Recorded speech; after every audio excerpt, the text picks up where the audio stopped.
Hello and welcome to the Untitled Anarchist Seagull channel's Friday night stream. And for some reason, Restream is acting a little bit weird with Twitch, although it seems to be going through now. How am I sounding?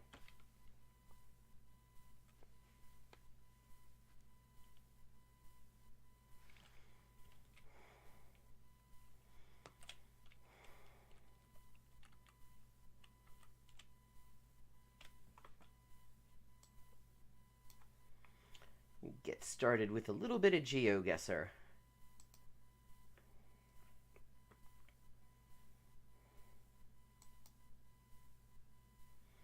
Okay, my immediate thought is that this feels very North American.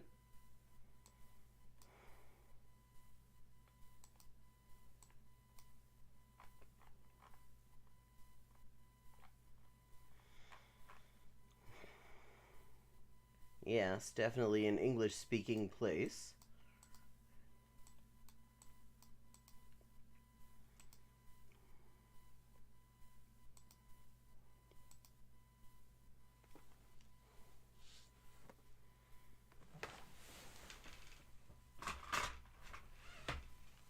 Let's see. Find a more ergonomic way to do the position of my mouse, because I don't really need the keyboard up for the most part. Okay. No stopping or standing. From which we deduce that the only thing we can do when we approach the sign is lie down. Baroonus for school board. Yeah. Okay, well, there's an easy way to find this out now. Actually. Yeah, I mean, this is totally North America. Look, there's even a U.S. Style route number here. Yep, to Route 206. So, who's John? Okay, John Baroonus. Chester, New Jersey. Love election propaganda, at least for this one purpose. Okay, New Jersey. Can't seem to leave New Jersey lately. The hell's Chester, anyway?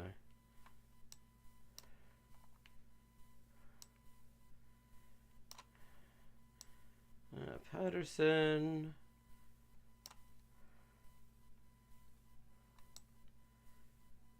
Wyckoff, Paramus. Yeah.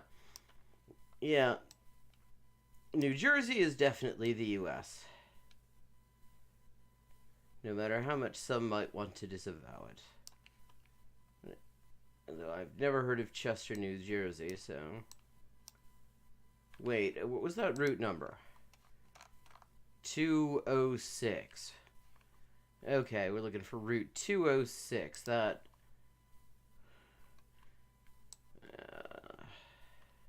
202, 206. There we go, Chester, New Jersey.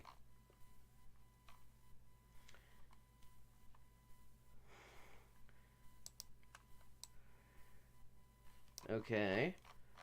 Doesn't seem to be much to Chester, New Jersey. Let's see. Let's get a street name. Old Gladstone Road and Windy Top Lane. Those are... I like those names. Those sound like names you'd have in a street names from a ghost story. I like that. Swayze Lane. Crystal Lake. Never seen a Swayze Lane before. Oakdale Furnace Road. Chesterfield. Schoolhouse Lane, Parker Road. State Park Road.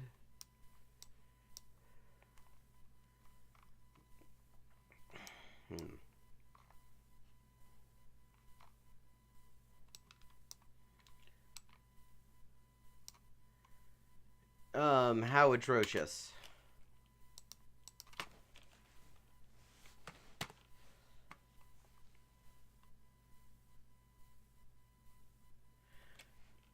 Yeah, it seems to be worse for Twitch than for YouTube for some reason. I was actually, when I sent my little testing message, I actually, the first time, it did not go through to Twitch.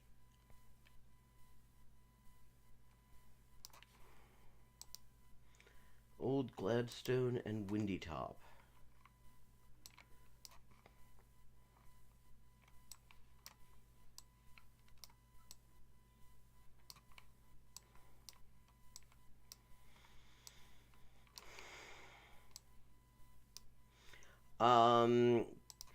Old Gladstone Road and Windy Top Lane.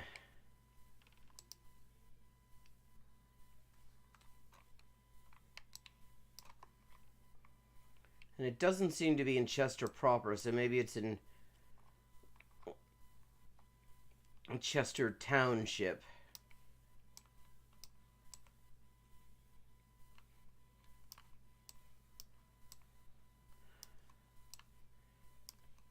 Rogers, Fox Chase.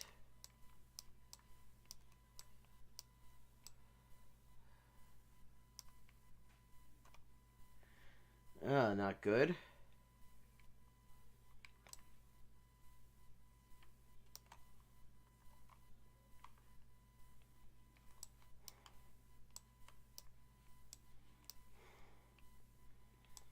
Let's see. Well, there's Schoolhouse Road and there's Union Schoolhouse Road. One day there will just be one big Union Schoolhouse Road. Mountain View, Fox Pond View.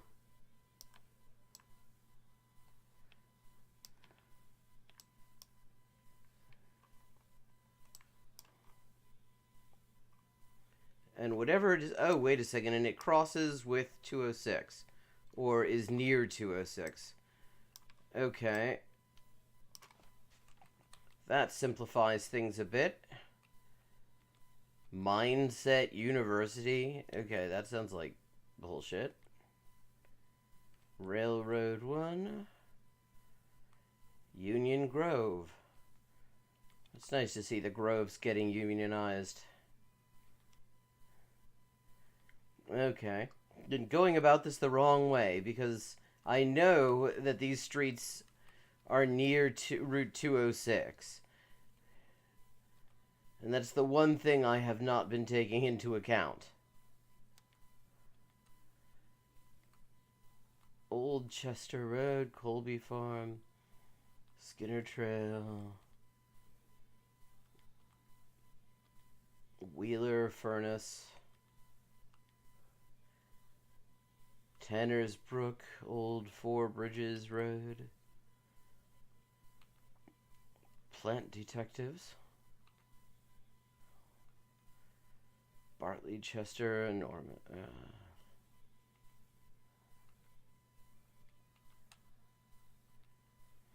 Oakwood.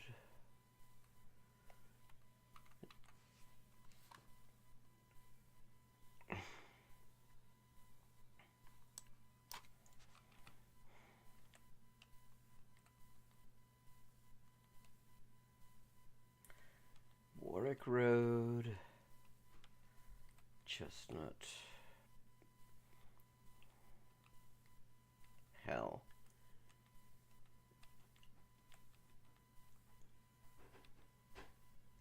Mountain International Drive.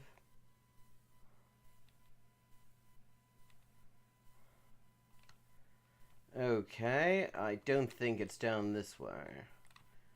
Let's try heading south.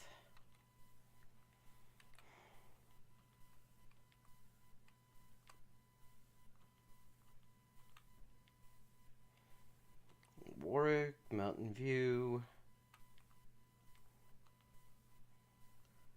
Flanders.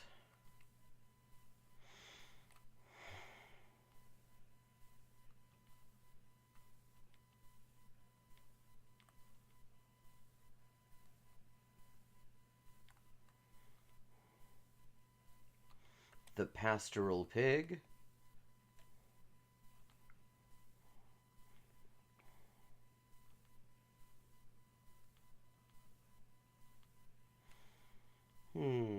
Bartley, Chester. Duffy. Overlook Terrace. Huh.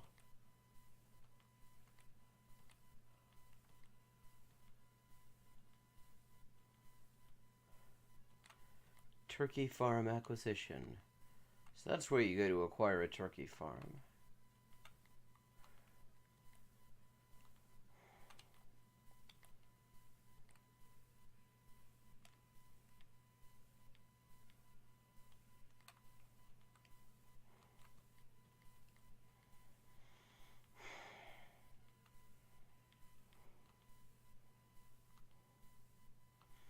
Old Chester Road. Oh, come on.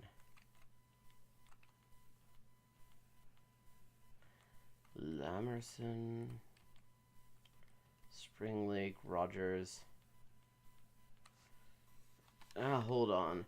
I'm going to move ahead a little bit. Maybe find the street that it directly connects. That directly connects with this 206.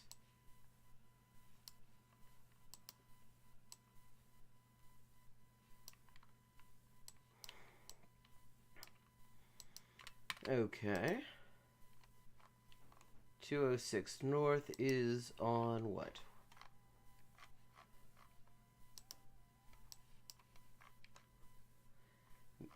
Okay, Maple Avenue. Hello, welcome, Ludlow Vert. Cesar, fine, Paratree. ShopRite Wines and Spirits. A Dunkin' Donuts that still has donuts in the name. Even though actually... let's see. Alsteed Farm, Stony Hill Farm Market.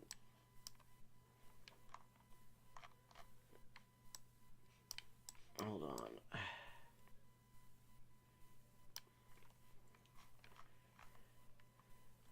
Well, glad to have you.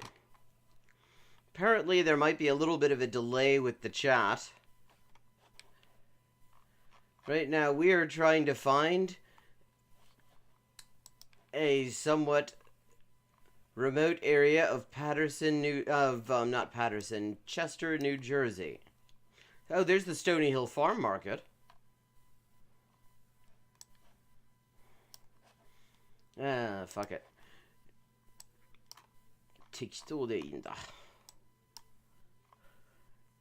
Where are you joining us from, Ludlow?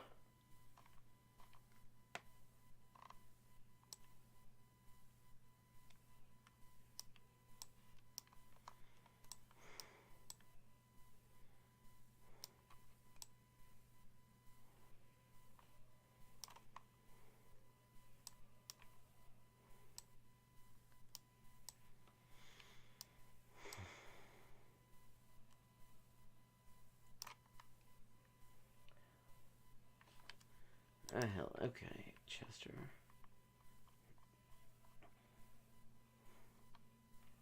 Okay, on roughly the same.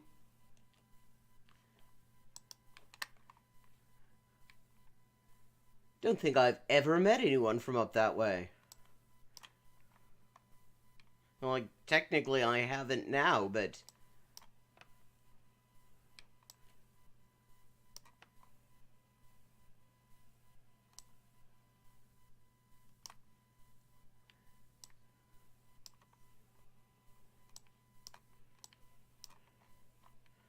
There we go. Someplace in there. 238 yards. It could have been that easy. Okay, 4,999. Keeping that up.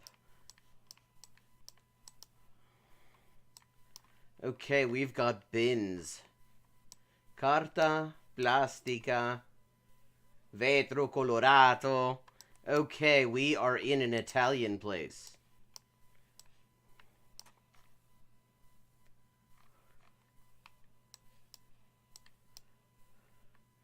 You know, I've been watching the latest series of Star Trek Picard, and all I can say is, Burger Queen.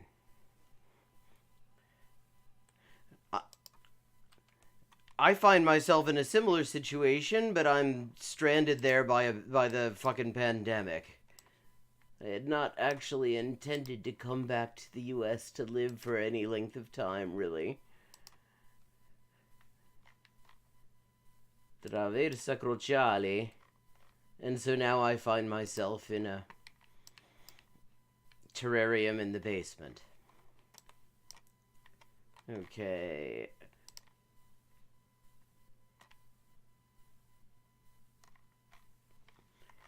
Hey, Phoenix.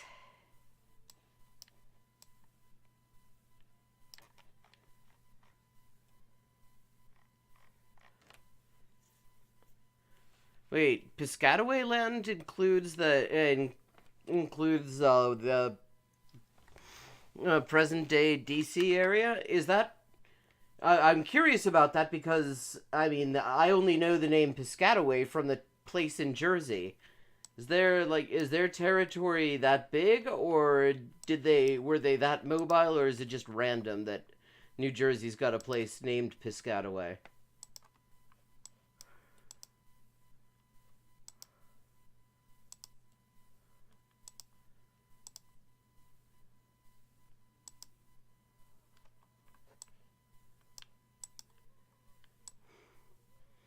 In Chile, speaking of territory and acknowledgement of land and things like that,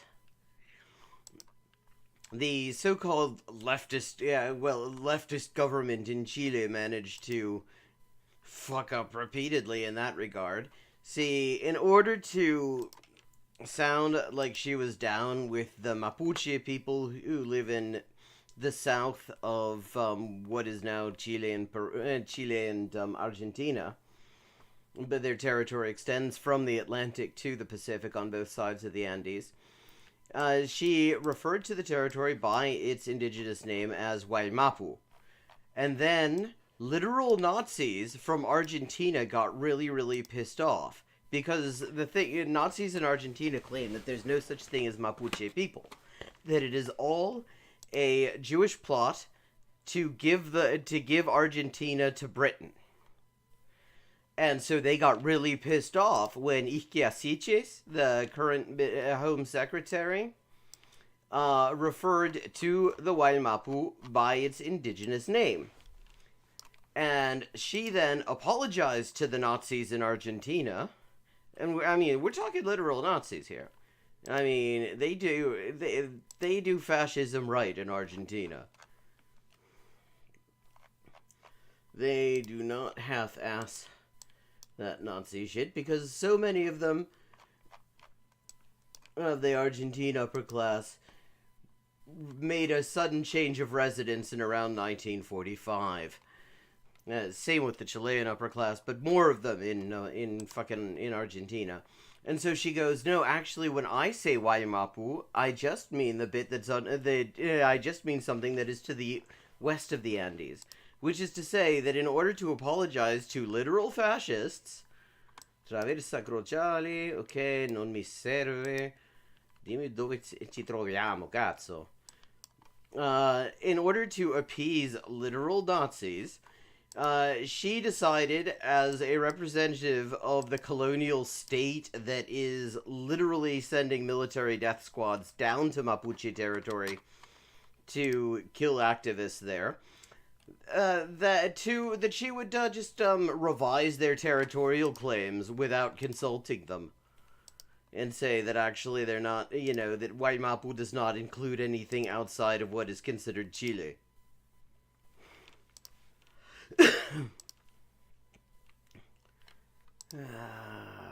Cazzo, ok. Via G Pastore, via Pinciano, Viareggio, La Spezia. Okay, so either Viareggio or La Spezia. I only know La Spezia because it's mentioned in Das Boot.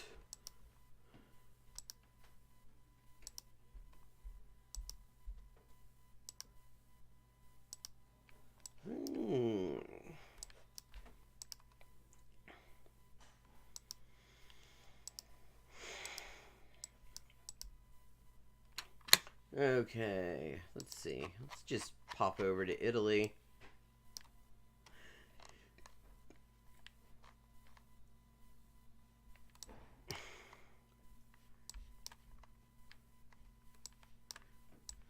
Well, I should note, she's indigenous herself, but she's not Mapuche. She is... not sure...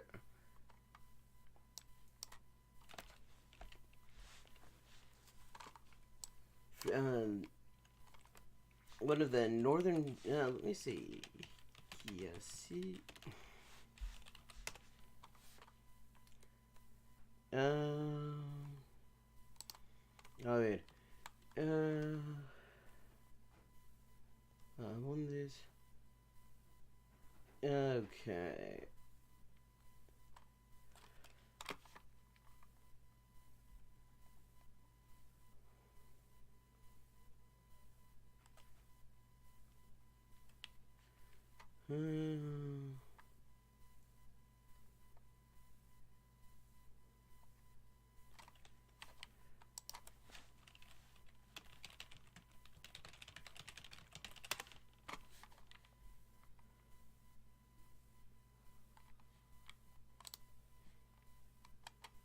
Okay.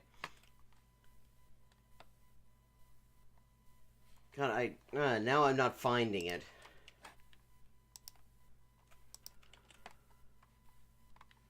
Okay, let's see. Let's see if we can find La Spezia or Viareggio. There's La Spezia. Okay. This is actually a fairly limited geographical area we're talking about. That works. But of course the thing is, the government that she's also representing when she says this is white as fuck.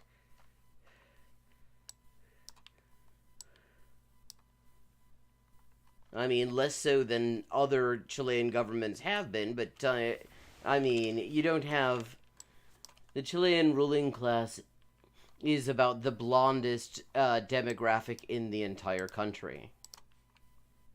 Oh, within 7 miles. Not bad. 4960. Continuing on form.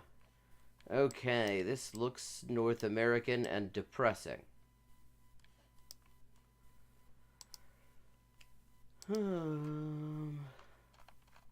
Yeah, we are in the US or Canada.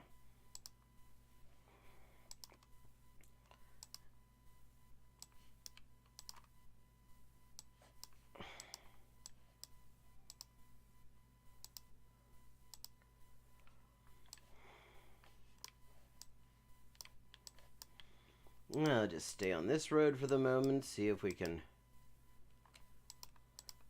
get to something big enough that there might be some actual... And there's no election going on right now, so we don't even get that.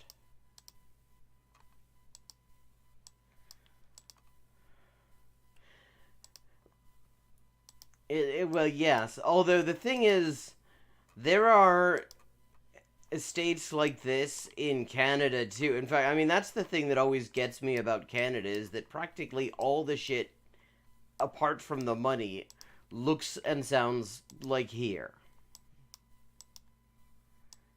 It is the one place you can be abroad and not even actually strictly realize it.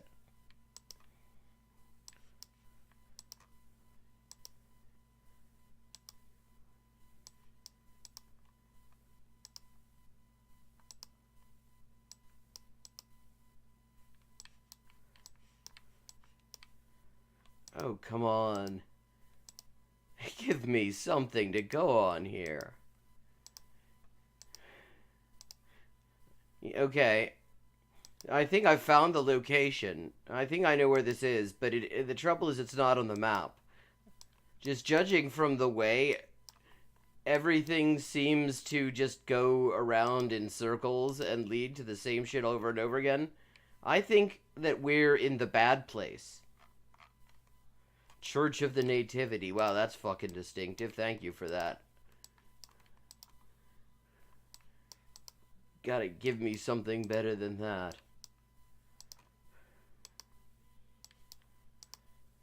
Yes, I think all business names and should be Geoguessr optimized. Yes, that is what I'm saying.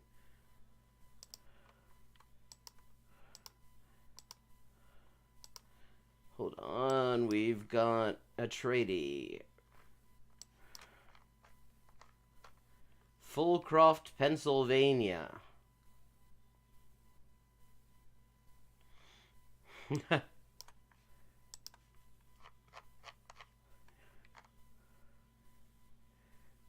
Hola Norman, ¿cómo estáis?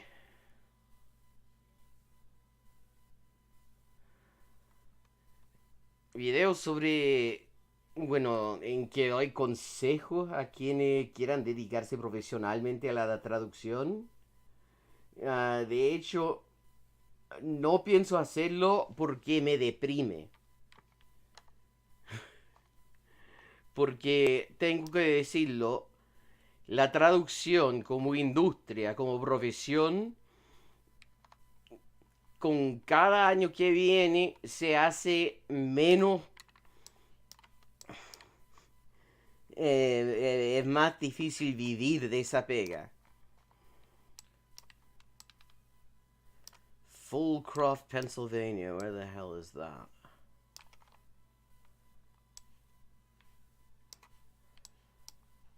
Pottstown, Reading, Ephrata, Mannheim, Leeds.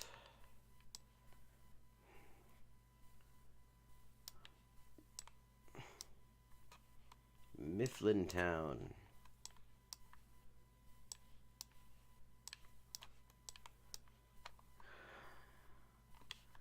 Alright, let me see here. Ah, shit, that's an 800 number. Where? Oh! 610. Good, well spotted there, MORD.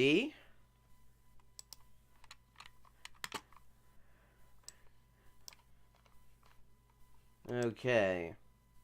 X10, Lancaster. Honeybrook. Intercourse, yes.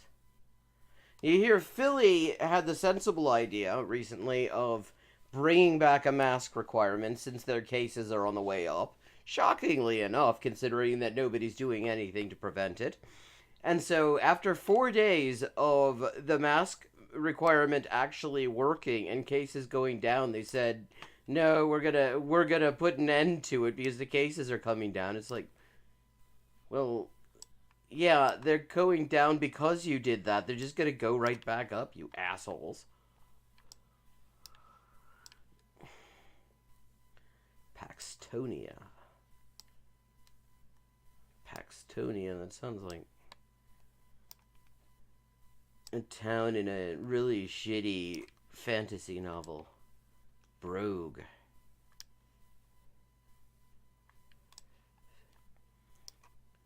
El consejo que yo le daría a quien piensa dedicarse a la traducción es sindicalízate. Hay que cambiar la cultura en esta weá porque la gente es muy individualista y por eso no tenemos sindicato. Además, tenemos prohibido formar sindicato en Estados Unidos.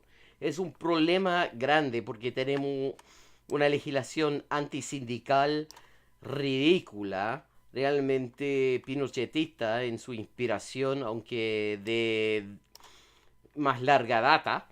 Pero en todo caso, lo que hace falta es un cambio. Deptford, that's a sort of a crappy suburb of London. Un cambio real de la cultura profesional hacia la sindicalización, porque de lo contrario vamos cagando. Porque yo gano cada año menos que el anterior. Y eso que estoy trabajando más. So, yeah. That would be my... here we go. This will be my video on advice for people thinking about becoming translators. Fuck this individualist culture that we have as freelancers. Yeah, we need to be forming unions. We need to be organizing. We are making less money every fucking year because these clients are just racing us to the bottom, and that is not a good thing. It is going to kill the industry, and the thing is, it's a necessary industry because these fucking fake ass AIs that do so-called machine translation are absolutely disastrous. They're not fit for purpose. Maybe they never will be because human language is extremely complicated. And yeah, so honestly, my advice to anyone getting into it would be fuck your individualist instincts. You need to hold out for more. Yes, you can get more jobs if you are willing to work for like, a fucking penny a word. But the thing is, you're going to have to retire with repetitive stress injuries by the time you're 25. And that's no way for anyone to be fucking living. We need to fight against this sort of trend. So there we go. That's my advice. That's if anyone's thinking of going in there, don't sell yourself short. Fucking hell. I am not finding this Fulta, Knecht, whatever it's called, Fulcroft, Pennsylvania. Fuck it. So we're going to just say someplace in southeastern Pennsylvania.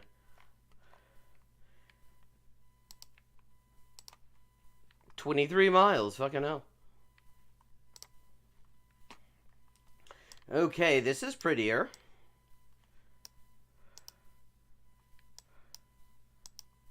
I mean, the scenery's certainly nice.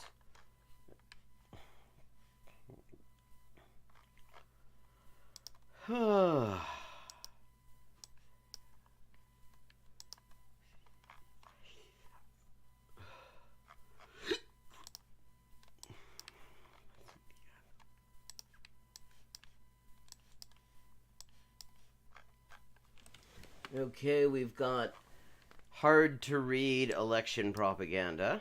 That's annoying.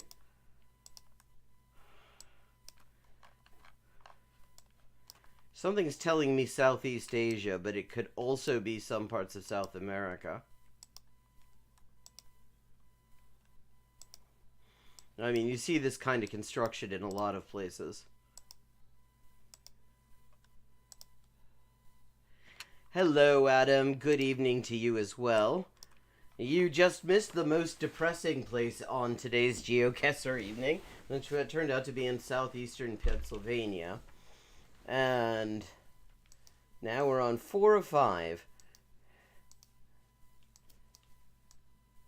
Yeah, could be, although I'm not seeing any actual street signs. I'm not seeing any T to be L or RH so far.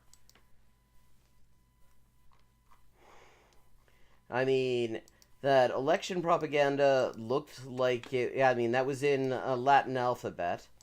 So that kind of rules out Thailand and Cambodia, Laos, which... Oh, well, hello. Oh, hold on, I spoke too soon. That's Cambodian. No, it isn't. That is not Cambodian. Unless it's a font I'm not familiar with. Hell. Okay, I think we're in Laos. I think we might be in Laos.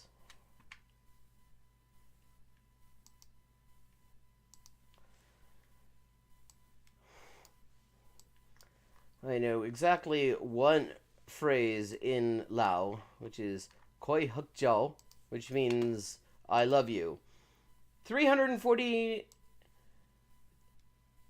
Oh, hell, okay. We were in Thailand.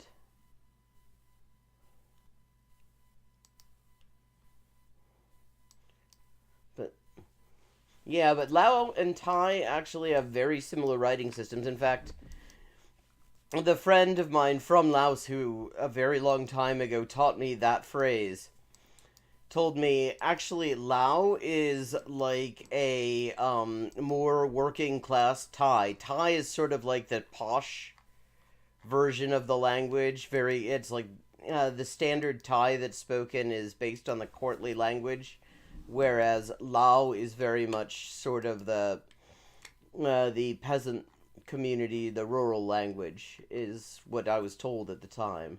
That other than that, they're actually quite close. Governor's Parkway.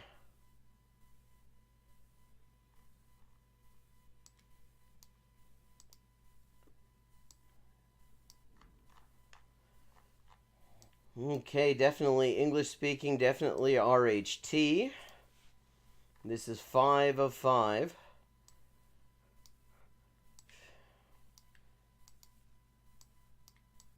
Oh, hold on.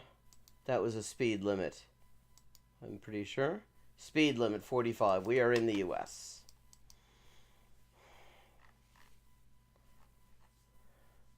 Only swerve and skid in the center lane. Good to have a place designated for that.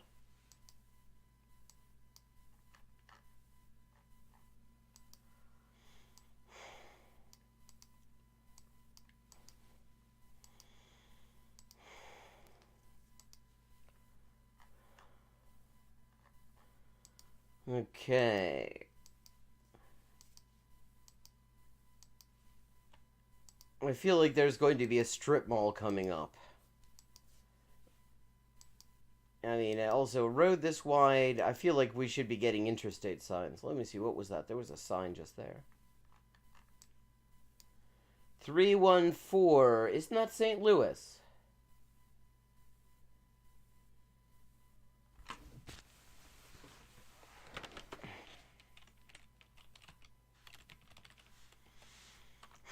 Yep, that's what I thought.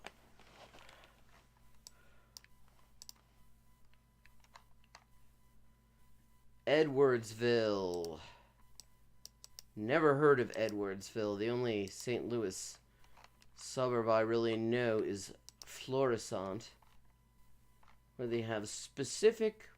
Okay, and this is SIU, Southern Illinois University. Okay. Got a good chance here. SIU Edwardsville.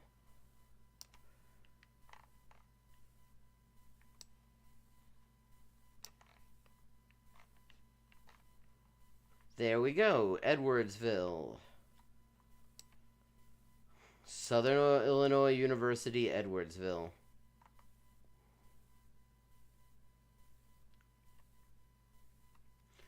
Okay, that's easy.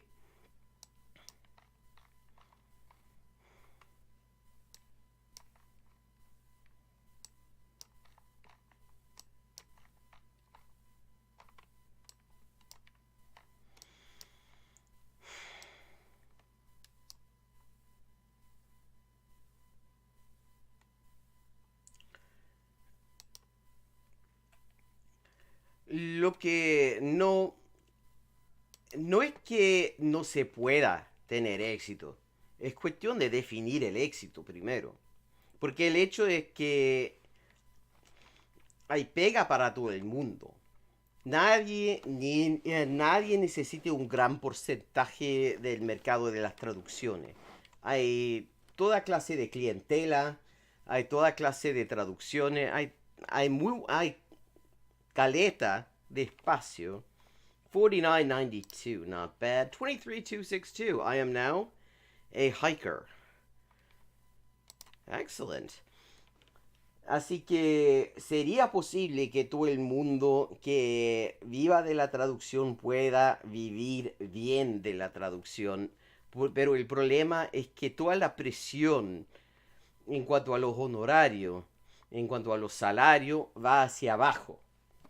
Y hay que contrarrestar esa presión que va hacia abajo para que podamos vivir de nuestra pega.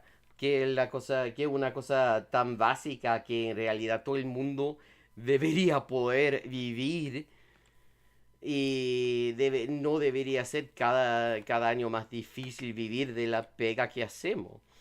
Pero es difícil y también es cuestión de una cultura que existe, que es muy individualista, que tiene mucho que ver con la competencia, que es totalmente innecesaria, en no pensar en el efecto a largo plazo de aceptar ciertos precios, cierto honorario, cierta pega. Y bueno, es el problema que tenemos. And with that, we're gonna move over to PragerU. They are experiencing some attempts at righteous indignation now because libs of TikTok made the mistake of confiding her identity to Glenn Greenwald. Which is the best way to end up getting your identity known is to have Glenn Greenwald in the mix if you're trying to keep it secret.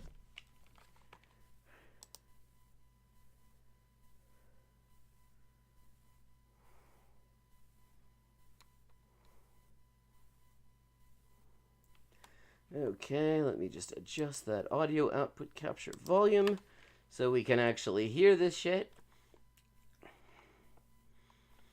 Unapologetic live. Well, I mean, some unapologetic is. Amala, are you okay? Why are you crying? No, I'm not okay. I keep going on the internet and seeing just like the worst people ever making podcasts. They just like turn on their... Well, that's the trouble with owning a mirror. You do see yourself when you look in it. Their microphones and start talking about breaking stories and stuff. It's really devastating, Taylor. The horror, the call. You are such a victim, you poor thing. These people are so good at doing bits. I mean, you're so taken up in the moment that you don't even realize they're doing a bit. It's just absolute fucking comedy gold here. I know. Anyways, guys, welcome to Unapologetic Live. A podcast. A podcast. By some of the worst people in the world. A podcast where we talk about breaking news stories. I hope you all are having a fantastic Tuesday. Is it Tuesday? Today's Tuesday. Yeah, I'm lost on the days. Around this time of year, so many things going on. There's been some lag on the chat, and I've had some difficulties connecting to Twitch. Today we have a breaking news story that's coming out of Washington Post with a journalist, and I put the journalist in air quotes for those of you listening. Okay, you do have absolutely no fucking purchase on the air quotes profession universe.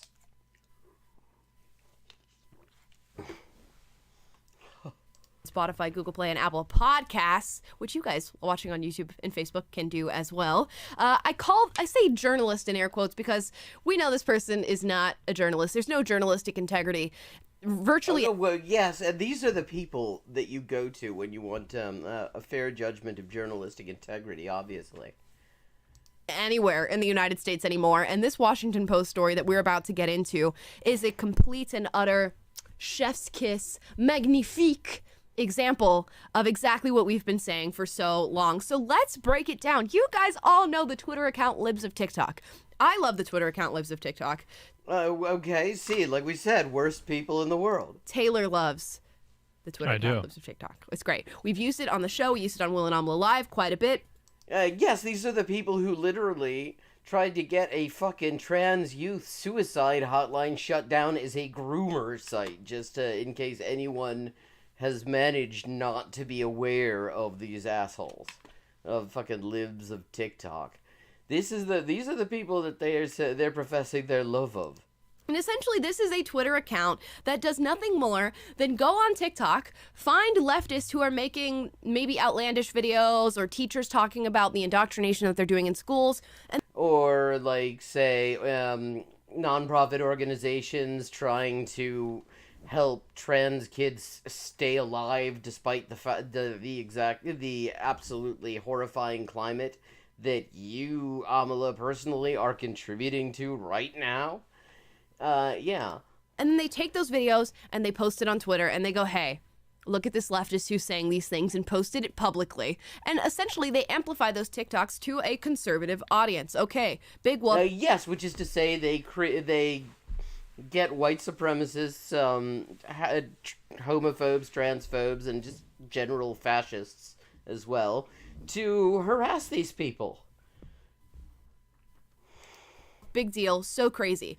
The thing that's getting people upset about this, particularly on the progressive side, is that Libs of TikTok, the runner of this account, who happens to be a woman, remains anonymous, has not put out No, she doesn't remain anonymous.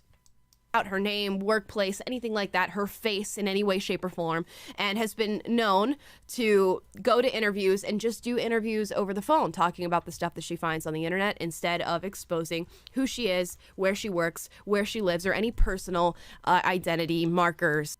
Which is exactly the stuff that she is exposing about these fucking people that about these people that she's targeting for harassment. So, speaking of journalistic integrity, where the fuck is she going for interviews where people are giving her this totally undeserved anonymity? She's not a fucking whistleblower. She's not. The only reason that she would have any reason to fear any kind of consequences from what she's doing is because what she's doing is bad and should not be done. Like, anyone who's granting her anonymity is not a fucking journalist. I mean, or things like that. Now, a journalist at Washington Post by the name of Taylor Lorenz apparently was not happy about that and decided to go into this full-scale investigation of who is behind Libs of TikTok. We must find out who this person is. It's giving me mad Bridgerton vibes, like we're trying to find out who Lady Whistledown is. Yeah, okay, I didn't watch, Bridgerton, not really my scene, but, okay, did anyone in chat possibly watch Bridgerton? Is Lady Whistledown somebody who goes around trying to cause marginalized people to, feel more suicidal than they possibly already do, and just incite harassment against people who don't deserve it and are in a particularly bad position to do anything about it? Is that Lady Whistledown's thing?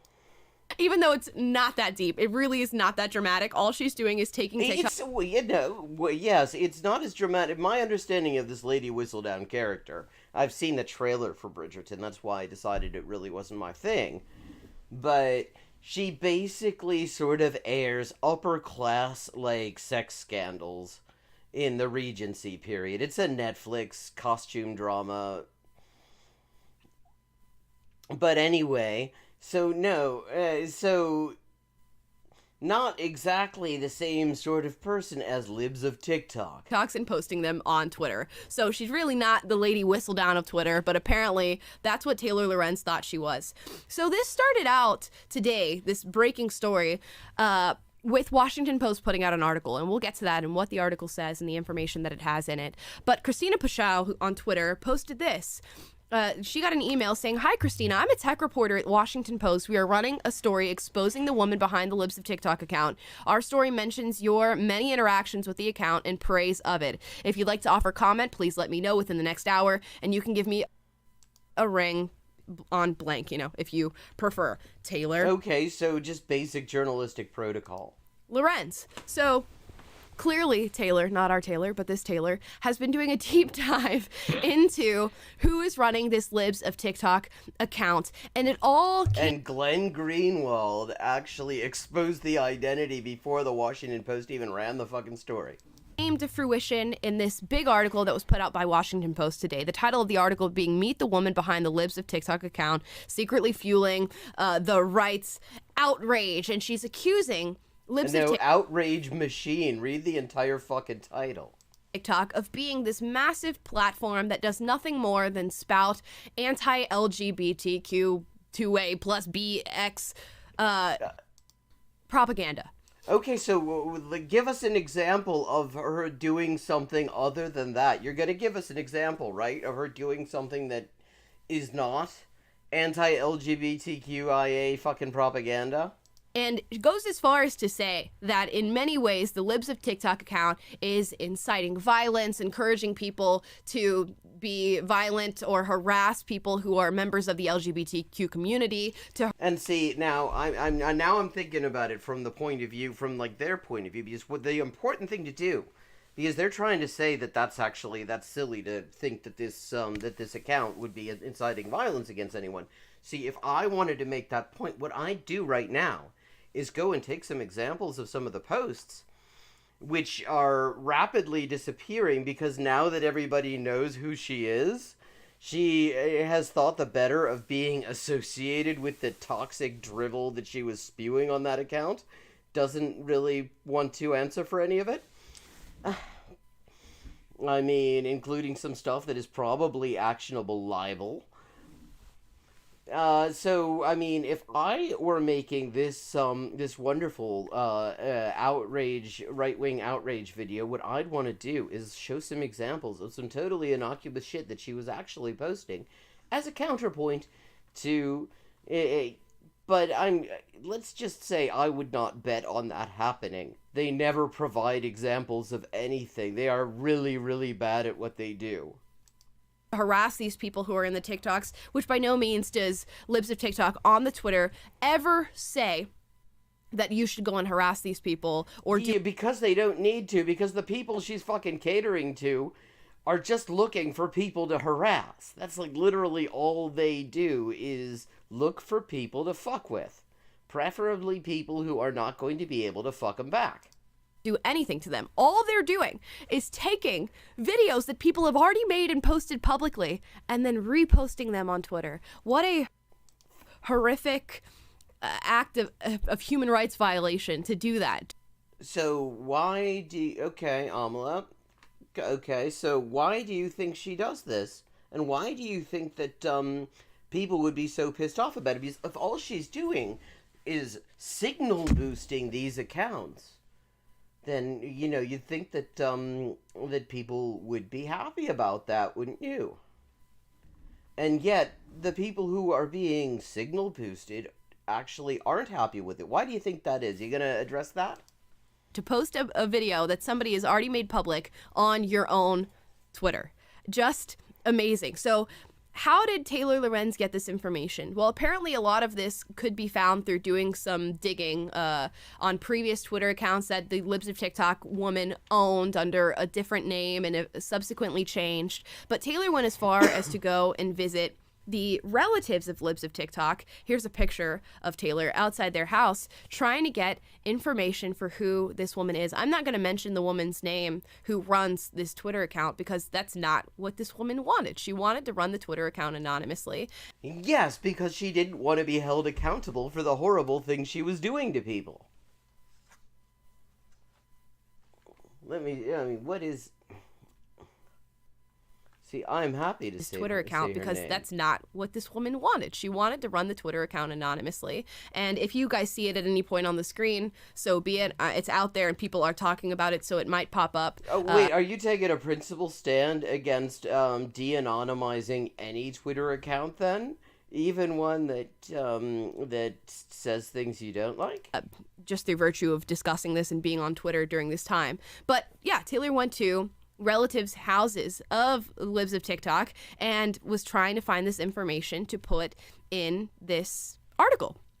Yeah, you think that might have happened, something like that might have happened, maybe a nastier version of that might have happened to some of the people that she decided to smear on her account? I mean, people lost their fucking jobs.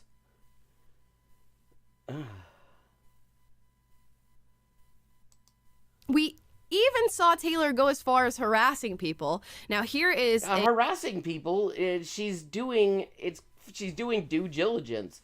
She's researching a fucking story, and she's just read this. Is this your account? Please let me know ASAP because you're being implicated as starting a hate campaign against LGBTQ people. If you're unaffiliated with the account, I want to be sure to set the record straight in the story. If it is your account, I'd love to talk to you about it. That's not harassment. Harassment is what happened to the people who Libs of TikTok decided to feature. I'm not going to call her Libs of... What was her name?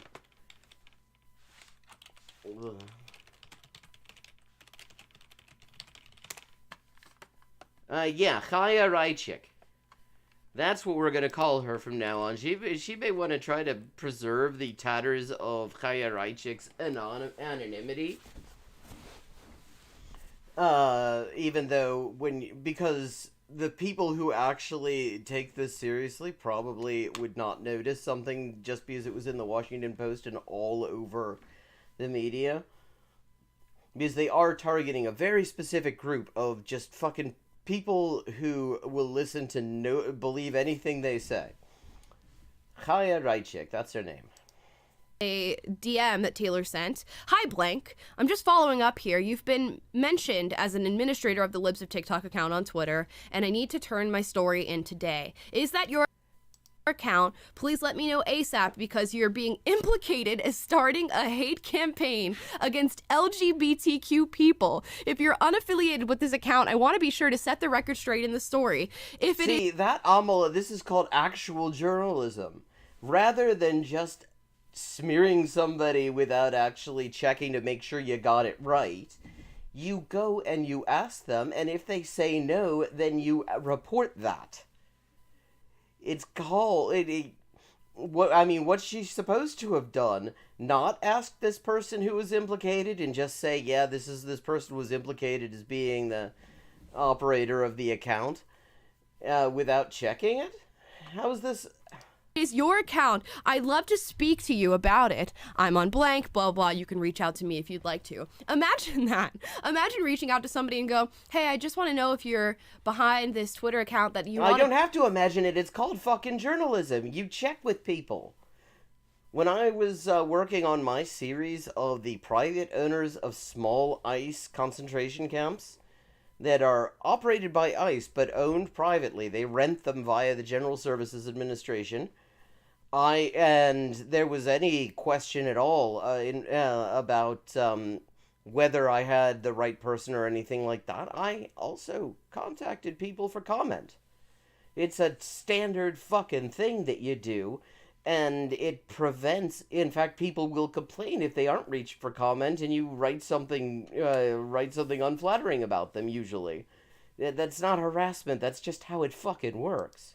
To be anonymous on, but I'm just gonna let you know that if you don't tell me what your affiliation is, I'm going to accuse you of starting a hate campaign against X group of people. Yes, because she already had one source on the record telling her that.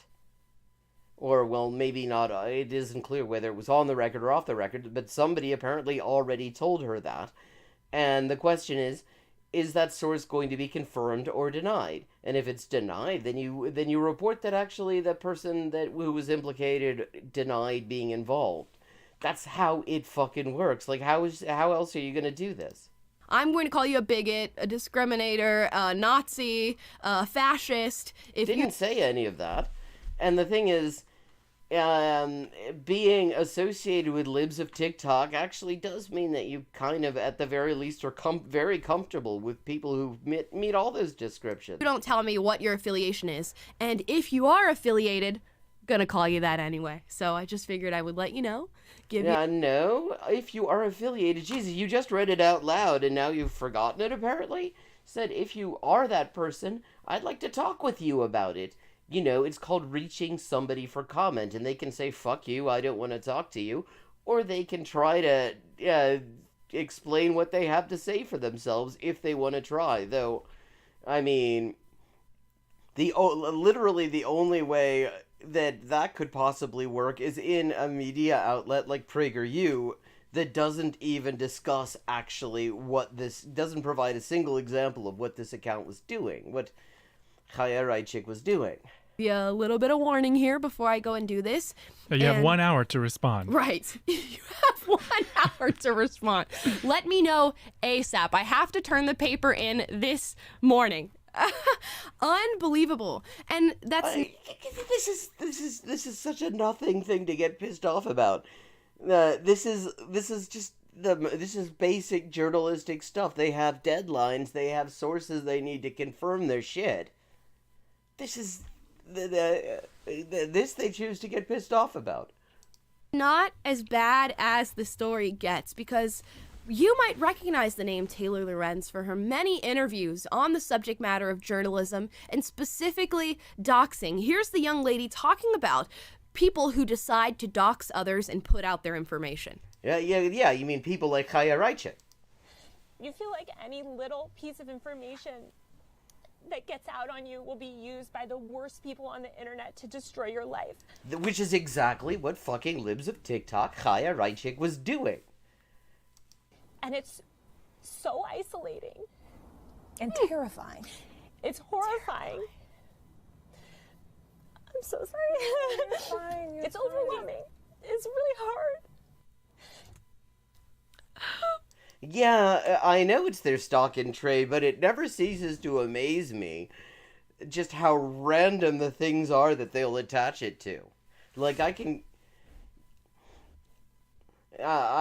get that since Chaya Reichik is so much in the news that they would obviously try to glom onto that because that's just what they do. They're fucking barnacles. They're the barnacles of the right-wing propaganda ecosystem, and they just latch onto shit. But, I mean, imagine trying to stoke outrage over such a fucking anodyne due diligence ass covering, I need to just reach out to you for comment, can you confirm that this is you? Fucking letter. I mean, that's amazing that that's what they've decided to go with. It's really hard to see people running podcasts, Oh, God, yeah. See, okay, so, she finds it funny when actual people get actually doxxed, who, she's mocking that. So, look, I mean, which is it? Is doxing people something you're kind of cool with, or is doxing people, or is identifying somebody's name, which is not the same thing as doxing, especially when it's reconstructed in publicly available sources and people confirmed it. That's not the same thing, unless somebody's name immediately connects to all their other personal information. It feels really isolating for me to turn on YouTube and watch people streaming. That's essentially what's being said here. She's actively doing... No, that is not what's being said here. They're talking about the experience of being doxxed. They're not talking about watching a fucking podcast. They're talking about being doxxed. Exactly what she is crying about. Although, I might pull a LeBron James and say this was a Lemonhead cry because I was unconvinced by the performance in this particular article. And yeah. As opposed to your very convincing performance of outrage here. Overreaching somebody for comment. In this particular video. And I think this video was taken maybe 2 or 3 weeks ago, which means, if that is the case, she was working on the doxing article while doing this interview. Yeah, she was working on an article about somebody who doxes people at the same time as she was talking about victims of doxing. Isn't that interesting? While crying about this information being put out. Online harassment is just such a serious issue. If you don't deny this within an hour, you're going to be implicated in anti-LGBT propaganda. Well, I love how they act like that's so fucking outrageous. That's fucking libs of TikTok, Chaya Reichik, was just anti-LGBT propaganda. That's literally all it is. It's literally about 60% of what they do as well. And, I mean, it's interesting that they won't just own that. Even though, I mean, it's just so fucking blatant. How many of them, who do they think they're fooling with that is what I'm wondering. Is anyone watching this and thinking, okay, I want to be cool with LGBT people, but I also want to be cool with, PragerU, so I wouldn't, as long as they deny making anti-LGBT propaganda, obviously I'm going to be cool with them, but if they actually openly admit that that's what they're doing, then obviously I can't. Who the hell says that? Who the hell do they need to be coy like this with? I mean, this stuff it's just so... It's so blatant. Just the worst, guys. Online harassment is just too much. You can't make this... and then she does an article... I mean, that's so hypocritical. She talks about how bad online harassment is, and then she turns around and does an investigative article on a prolific online harasser. That's wrong. You can't... I mean, it's just so hypocritical to do a story about a thing that you think is bad, and then do a story where you say that you think it is a bad thing and give an example of somebody who does it. That's apparently somehow morally inconsistent. I mean, these. I have to say that the ethical standards over there at that Prager University. I mean, even fucking calling them. You know, there are some countries where they actually have rules about who could call themselves an institute or a university or a shit like that. They can't just call themselves. They can't just put that in the name. But we're in the U.S. and anyone can call themselves a fucking university. Stuff up. You really can't make this stuff up. And in case you're like, And they know because they making stuff up is something that they're kind of experienced with. Whatever, I'm unconvinced by that. She just said this thing. Here's another video of Taylor saying the exact same thing. Sorry. Wait, so she previously said on 2 different occasions that online harassment is horrible while she was working on a story about an online harasser? Taylor, you're getting a lot of slander today. Not doing my name a lot of, not a lot of good today. No, this is certainly not the Let's Go Brandon for the Brandon name. This is the just disgusting Doxer Taylor for your moniker. I'm gonna have to change my name. You're gonna have to legally change your name. Yeah. It's gonna be the Karen of today's day and age. Online harassment is such a misnomer. I think it's a huge problem because harassment is a tool to silence people, especially women and people of color. Or people. Which is exactly what Chaya Reichik was doing, and will probably find a way to continue doing. Isn't that hilarious? So what were you using it as when you made this article? Because she wasn't using it at all. She was talking about somebody who does it. You just defined it as a tool to silence people. So, okay, I'm just going to go assume based on your own words that that's exactly what you were trying to do to Libs of TikTok and going, it's especially used against women and people of color. Libs of TikTok is a woman. So... Well, yes, and Libs of TikTok was primarily using it against women, LGBT people, and people of color. Isn't that interesting? Wow. So she writes, she feels strongly about online harassment, and then she writes an article about an online harasser. I mean, a conflict of interest much? Yeah, I mean, that would be like PragerU doing propaganda about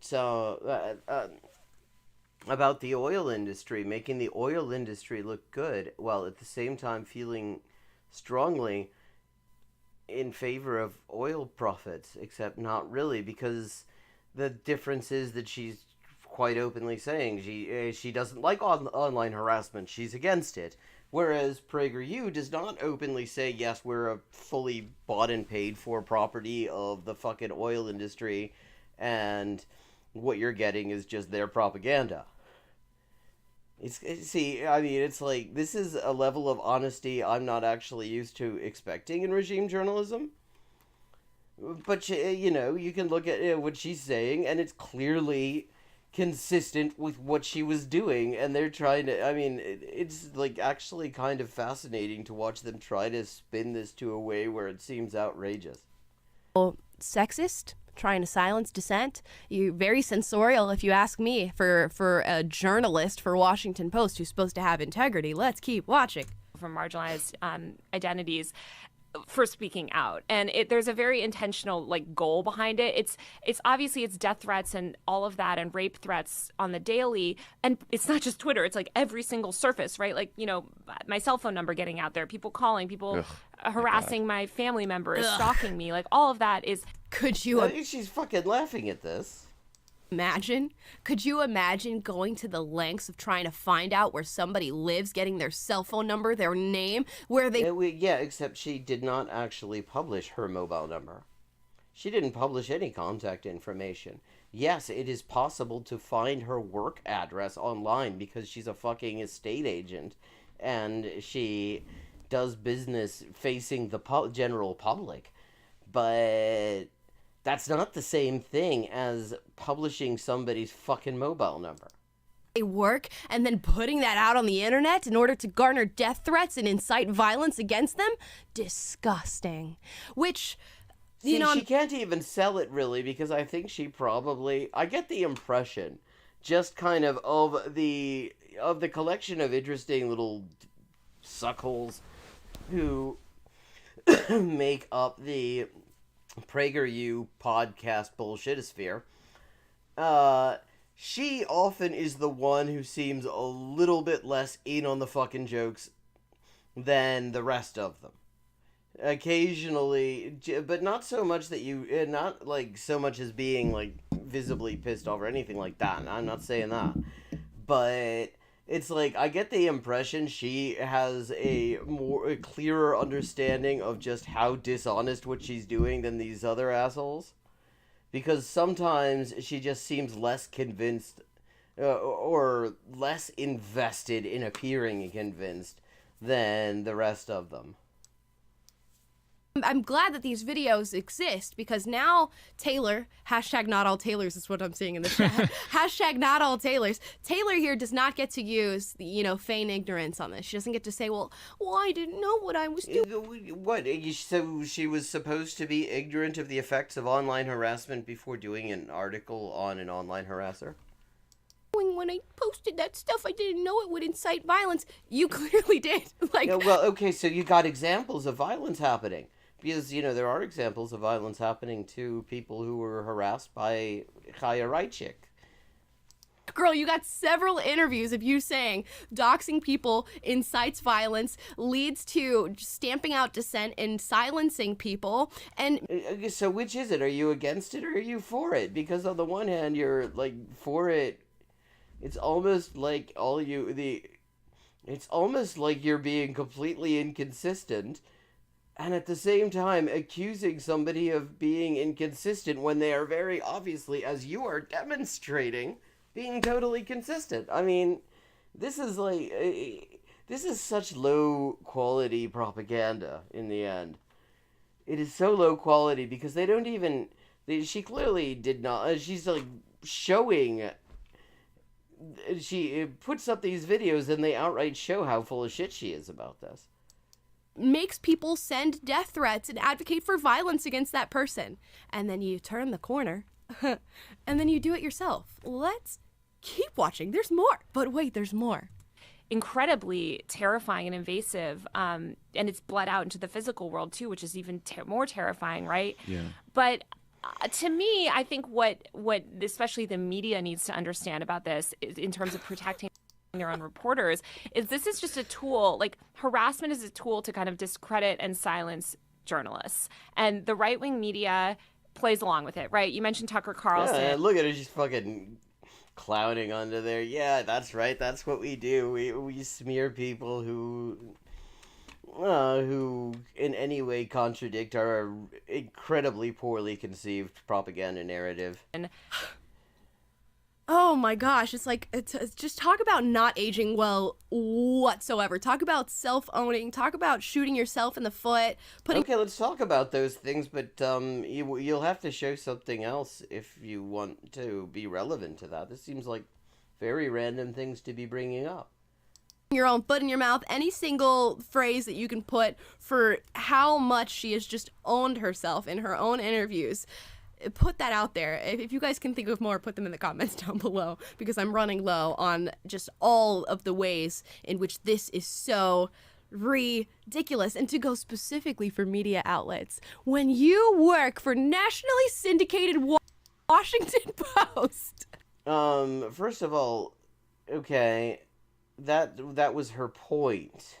That people working for media outlets are sometimes targeted. Honestly, I would say that they're actually disproportionately not targeted, the people, because they have enough of a platform that they can often fight back.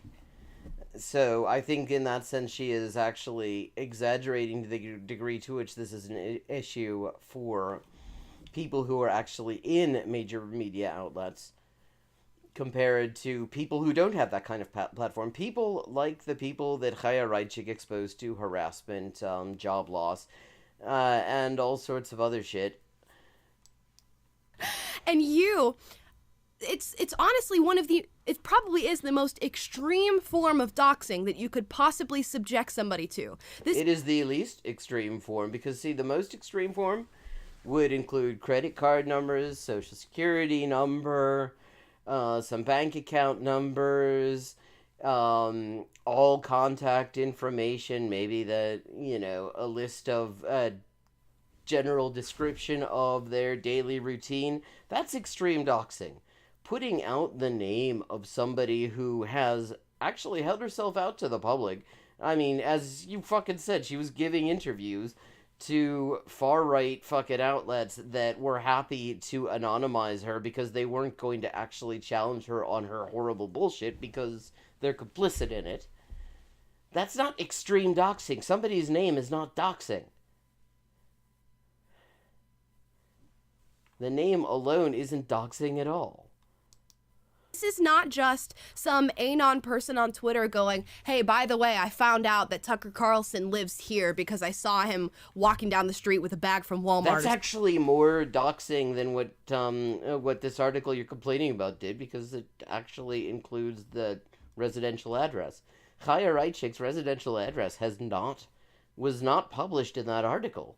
In fact, the last I heard, the only address people were able to find in publicly available sources for her is her fucking business address. Something like that. This is a national publication that millions of people read and look at, and you, a young journalist, putting that information in that publication and going, yeah, publish it, post it, for everybody to see. Yeah, and it's not just... Except no, because it was just her name. I mean... that she put it in the article, it's that the way that information was ascertained was by her herself. She went on the streets, went to this she did research. She did actual fucking investigative journalism. That's how it works. You have a question you're trying to figure out. See, I understand that they don't get this. Because, I mean, when they don't actually have an answer that is convenient for them, they just kind of just make shit up.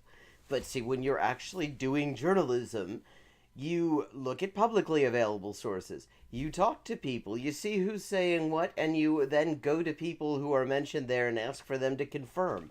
It is pretty basic stuff. This isn't, I mean, this is just fucking, I mean, they're so telling on themselves that this does not even register. This is basic research, and they're acting like it's the most outlandish thing ever.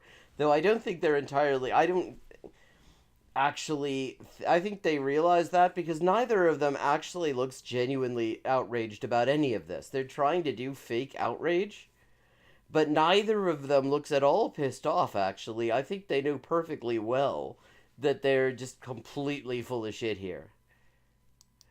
Person's house, hired people to go and dig deep into her Twitter history and find the website that You mean the stuff that she published, and specifically...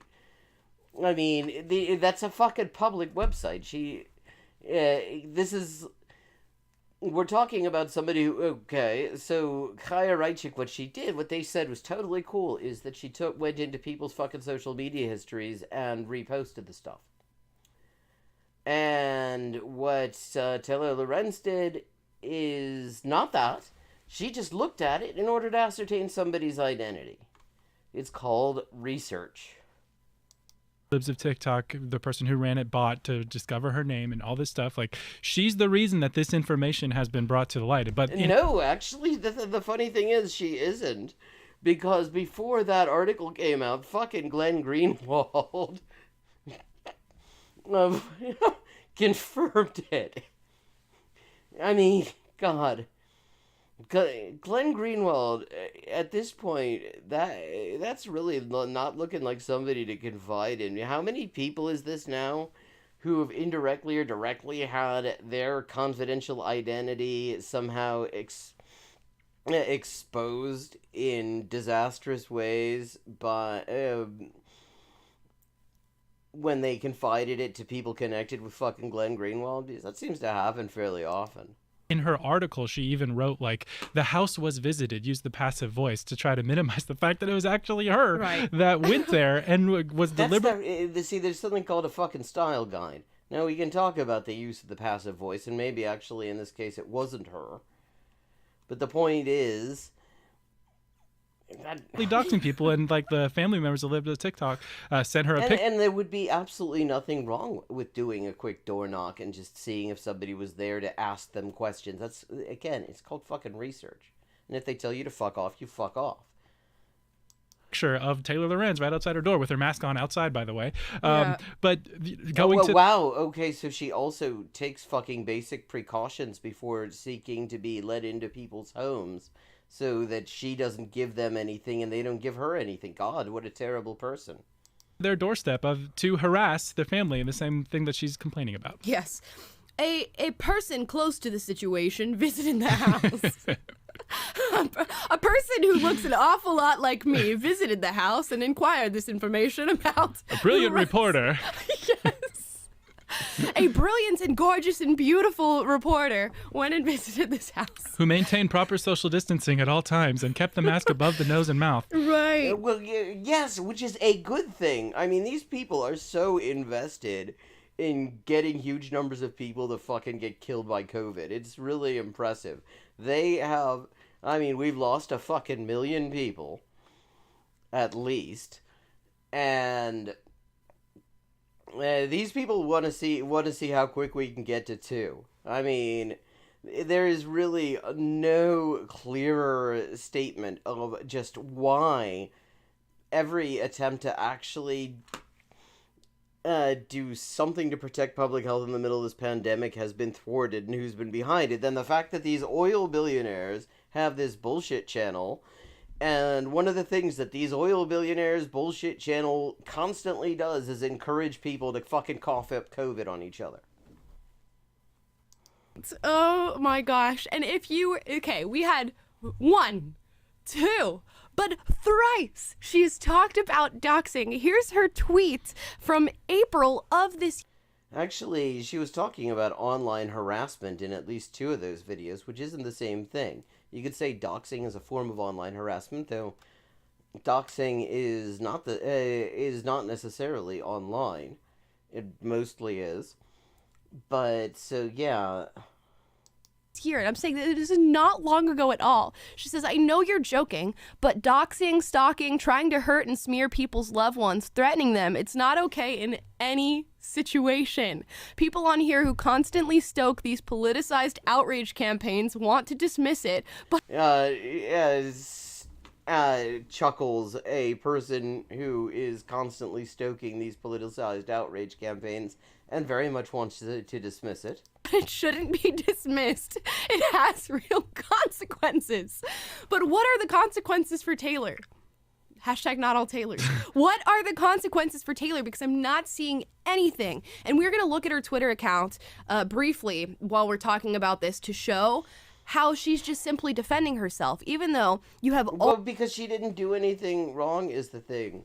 all these records of you saying the exact opposite. How you work in journalism. Here's the thing. If you had records of her saying the exact opposite, that, that actually she thought harassing people online was good, and that maybe inciting violence against LGBT people was a public service, or, whatever the opposite of what she did with this article is, what you'd want to do is show it.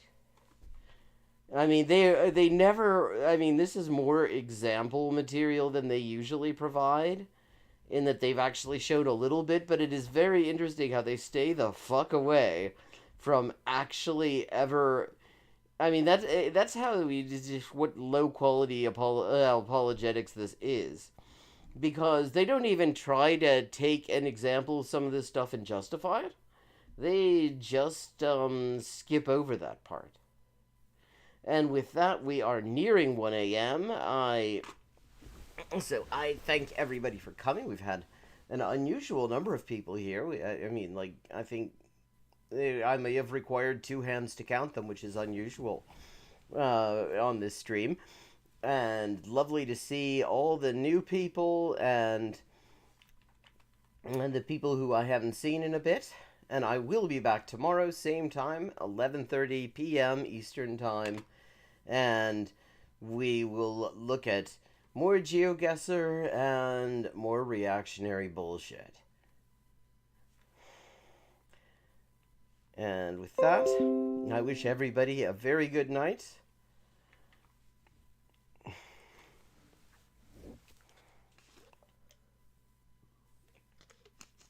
buenas noches. Chao, hasta mañana o hasta cuando sea. Y ahora me voy virando.